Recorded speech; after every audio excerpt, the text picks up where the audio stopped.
If you forgot all about minivans, now is your chance to refresh yourself with the refreshed 2025 Honda Odyssey. It's the most popular minivan in America, and while there's only 4 new minivans to choose from, that's not a lot. The Odyssey keeps going strong. For this model year, more technology, more standard features, and light exterior styling refreshes. I'm gonna go inside and out, really inside, to tell you all of the new features. The Odyssey is now in its 5th generation. It's been new since the 2018 model year, and year after year, it's delivering everything that minivan buyers really want. A ton of room, a lot of practicality, and useful features that you have to live with to truly appreciate. The Odyssey wears the same face that it's had for years. It's a sleek and short hood, very aerodynamic, all LED headlights. For 2025, the grille mirrors that of the Pilot and other Honda SUVs, so you get a new kind of crosshatch pattern here. And you're also getting black fog light surrounds. Other than that, there's no major differences. There isn't anything a designer can do to disguise a minivan shape. It's designed for utility, and Honda definitely has it here, but there is definitely some sleek style. You'll see the back D-pillar, it has that nice floating roof effect, the chrome strip from that side door going up toward the back window, so it does have an aerodynamic shape about it. It is not boxy. For 2025, there's new wheel designs on all trims, including the 19s on this Elite. Now on the color side, there also are 2 new paints. This one is Sonic Blue Pearl. It's kind of a mix of gray and blue. It's a very trendy color design going on these days, and I think the Odyssey wears it well. What do the Odyssey and the Acura NSX have in common? The rear reflectors. Those are new for 2025, and apparently Honda had a few of them left over. So now they're in the back of this newly redesigned bumper. That's the only change you'll see for this model year. Otherwise, the Odyssey has nice big LED tail lamps and very big functional tailgate. And we're gonna open that up in just a moment. Every Odyssey comes standard with heated front seats. On the Elite, they're also cooled. And leather is also standard in every Odyssey. And on the Elite, you get this nice two-tone effect. The Odyssey Elite definitely looks the part. The two-tone black and white interior with piping on all 3 rows of the seats. The carpets that look like they came from a nice home. I do like this interior, but it's looking older. Even though the materials and fit and finish are good, it's an older Honda look that doesn't really match the newer Pilot or the Passport. A lot of electric cars have removed the tall center console for an open concept version of space, right? But the Odyssey has already been doing that for years. You get plenty of knee space here, plenty of storage for bags, a little drawer underneath here, cup holder, wireless charger here, big deep console with more USB and HDMI ports there, and really a nice spacious interior for you to stretch out in the front seat. Back here, it's very spacious and there's plenty of storage areas. Pocket, cup holders, vents, more cup holders, and if the center seat is installed for a maximum of 8 passengers, there's even more cup holders. So it's either 7 or an 8-passenger configuration, and it's easy to take out, but these seats are definitely not easy to remove.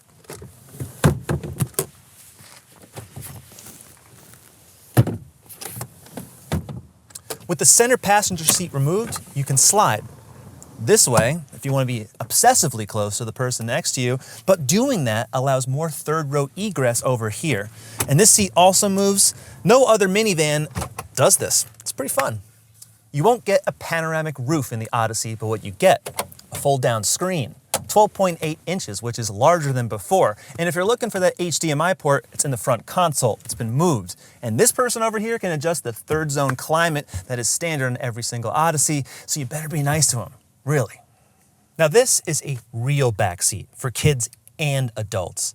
Tons of legroom, tons of headroom. And on the Elite trim, you're getting side 3rd window sunshades, USB-C ports. There's an extra one over there with a headphone jack and volume control, and air vents conveniently positioned right by the armrests. Honda's Magic Seat is a nice show of force. Folds right into that deep pocket. Cargo space is the Odyssey's biggest feature. 33 cubic feet behind the 3rd row, 87 when that's folded, and with everything folded, 141. Nothing outside of a Chevy Suburban can top this car, and it's not as big as a tank. That's the biggest selling point. Small engineering detail. There are no exposed hinges or struts like you'll find on most SUVs. See how nice and flush and neat that is? The entire assembly, including the powered part, it's all nice and hidden. The Odyssey has one tried and true powertrain, a 3.5-liter naturally aspirated V6 with 280 horsepower, 262 pound-feet of torque. It only comes with a 10-speed automatic and front-wheel drive. So if you're expecting all-wheel drive or hybrid or plug-in hybrid options, you're not going to find it here. But the fuel efficiency is pretty good. EPA estimates are in the high 20s on the highway and 3,500 pounds of towing capacity. From the front seat, the Odyssey is a relaxed, very comfortable car. Whatever might be going on in the second and third rows, that's your problem. But driving this empty, gotta say, it's comfortable. It's soothing. The engine is quiet.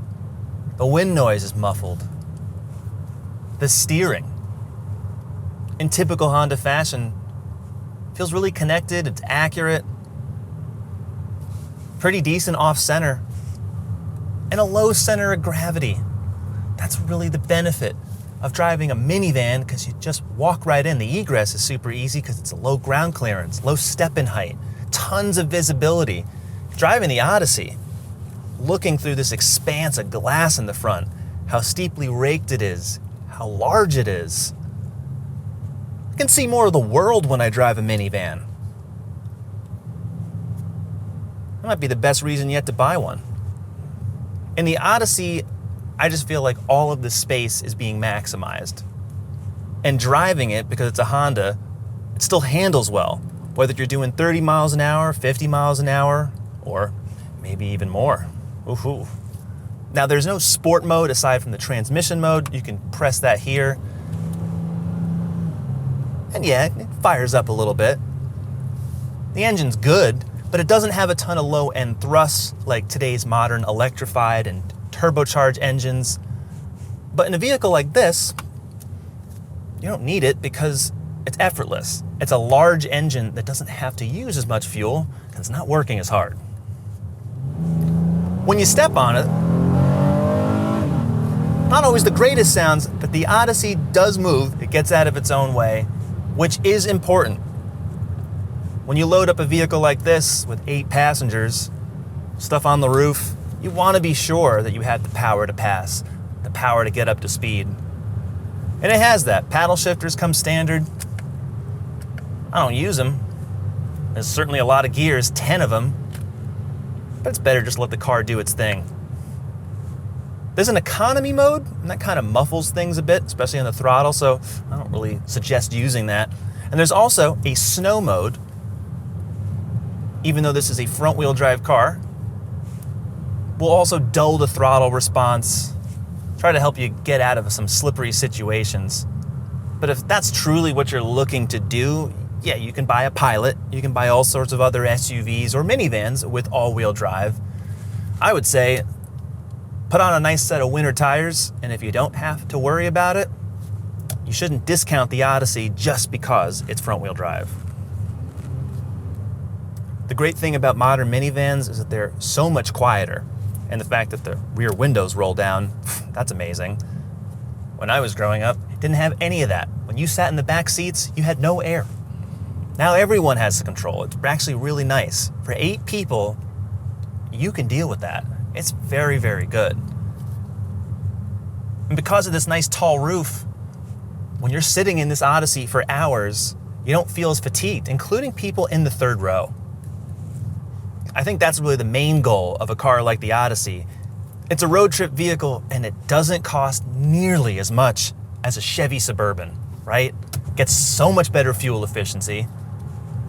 And when it comes time to go to the grocery store or go to those big box department stores, warehouses, you can load up an Odyssey the way you could never do in any SUV, period, aside from a Suburban or a Tahoe. And those are an entirely different class of vehicle. Braking in the Odyssey, slightly spongy, but pretty secure. Way more secure than most SUVs. A 9-inch touchscreen comes standard on every Odyssey. That is 1 inch larger than the previous model year. And there's still a volume knob, a physical home button, and a back button. Everything is color-coded. This is a nice system. It's been on Hondas for quite some time, and a row of climate controls here, including for the rear. If you want to adjust those settings right here, all analog. Also, analog controls for the heated and cooled seats. They're not in a touchscreen. Some little driving modes here for snow and economy. That's all good. I like that. Now up here, some interesting features that you'll only find on the Odyssey. Cabin watch. You can see the second and third rows right from here. Hello, Michael. And there's also, similar to what you'll find in the Honda Pilot, cabin talk, which will also even go into headphones. That's actually pretty cool, so no one can escape the driver. Other unique Odyssey features.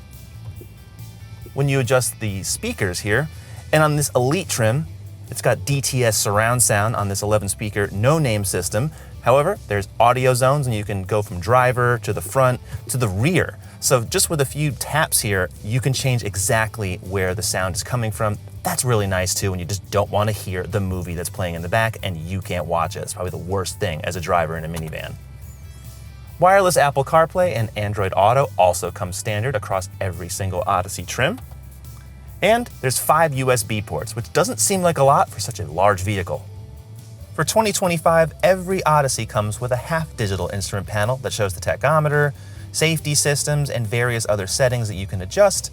Pretty nice here from the steering wheel, but it's not as full-featured as Honda's fully digital instrument panel that you'll find on the Pilot. The 2025 Honda Odyssey starts around $42,000. There's 4 trims instead of 5, and the EX and Sport are gone. Replacing them are the EXL and the Sport L. As tested with Destination, this Elite, around $52,000. The competitors, there's only 3, the Kia Carnival, Chrysler Pacifica, and the Toyota Sienna. The Odyssey is your dependable minivan choice. It is certainly not the most innovative in the segment, but it carries forward a lot of the same unique features that make this Honda very useful, so practical, and yes, as a Honda, enjoyable to drive. So what do you think? You want to see more minivan reviews? We've got them on CarGurus.com and our YouTube channel, so subscribe and we'll see you next time.